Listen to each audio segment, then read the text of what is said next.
करवा चौथ की कथा बहुत समय पहले की बात है। एक साहूकार के 7 बेटे और उनकी एक बहन करवा थी। सभी 7 भाई अपनी बहन से बहुत प्यार करते थे, यहाँ तक कि वे पहले उसे खाना खिलाते और बाद में स्वयं खाना खाते। एक बार उनकी बहन ससुराल से मायके आई हुई थी। शाम को भाई जब अपना व्यवसाय बंद कर घर आए तो देखा उनकी बहन बहुत व्याकुल थी।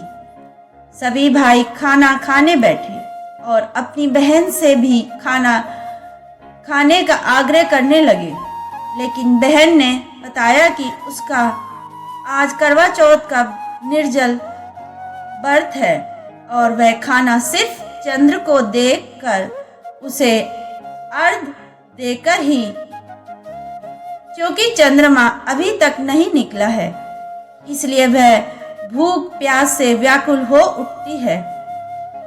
सबसे छोटे भाई से अपनी बहन की हालत देखी नहीं जाती और वह दूर पीपल के पेड़ पर एक दीपक जलाकर चलनी की ओट में रख देता है। दूर से देखने पर वह ऐसा प्रतीत होता है कि जैसे चतुर्थी का चांद उदित हो रहा हो। इसके बाद भाई अपनी बहन को बताता है कि चांद निकल आया है, तुम उसे अर्घ देने के बाद भोजन कर सकती हो। बहन खुशी के मारे सीढ़ियों पर चढ़कर चांद को देखती है, उसे अर्घ देकर खाना खाने बैठ जाती है। वह पहला टुकड़ा मुंह में डालती है तो उसे छींक आ जाती है। दूसरा टुकड़ा डालती है तो उसमें बाल निकल आता है और जैसे ही वो तीसरा टुकड़ा मुंह में डालने की कोशिश करती है तो उसके पति की मृत्यु का समाचार उसे मिलता है। वह बौखला जाती है।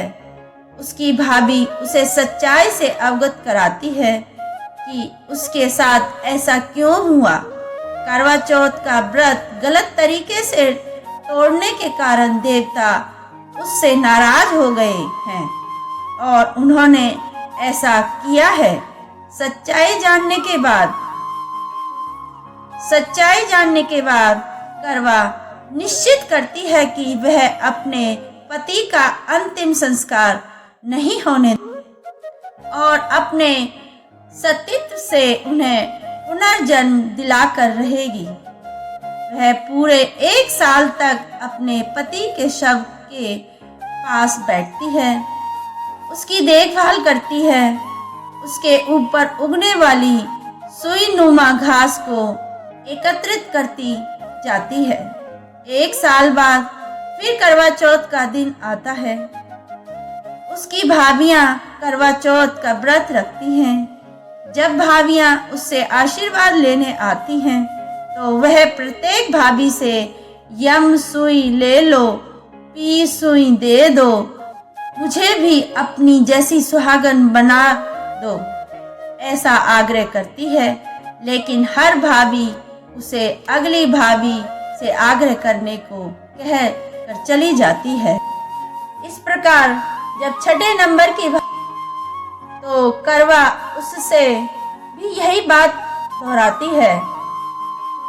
यह भाभी उसे बताती है कि क्योंकि सबसे छोटे भाई की वजह से उसका व्रत टूटा था, अतः उसकी पति में ही शक्ति है कि वह तुम्हारे पति को दोबारा जीवित कर सकती है।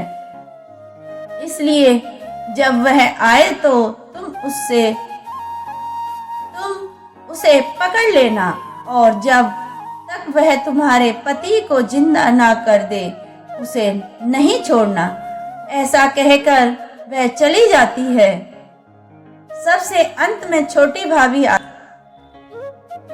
करवा उनसे भी सुहागन बनने का आग्रह करती है, लेकिन वह टाल मटोल करने लगती है। इसे देख करवा उन्हें जोर से पकड़ लेती है और अपने सुहाग को जिंदा करने के लिए कहती है।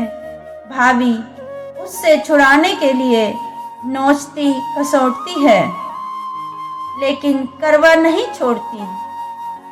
अंत में उसकी तपस्या को देख भाभी पसीज जाती है और अपनी छोटी उंगली को चीर कर उसमें से अमृत उनके पति के मुंह में डाल देती है।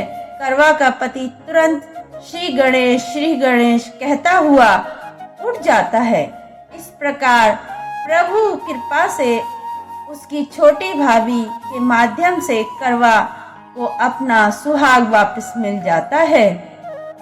हे श्री गणेश, माँ गौरी, जिस प्रकार करवा को चीर सुहाग का वरदान आपसे मिला है, वैसे ही सभी सुहागनों को मिले और सभी सुहागनों पे अपना आशीर्वाद बनाए रखें।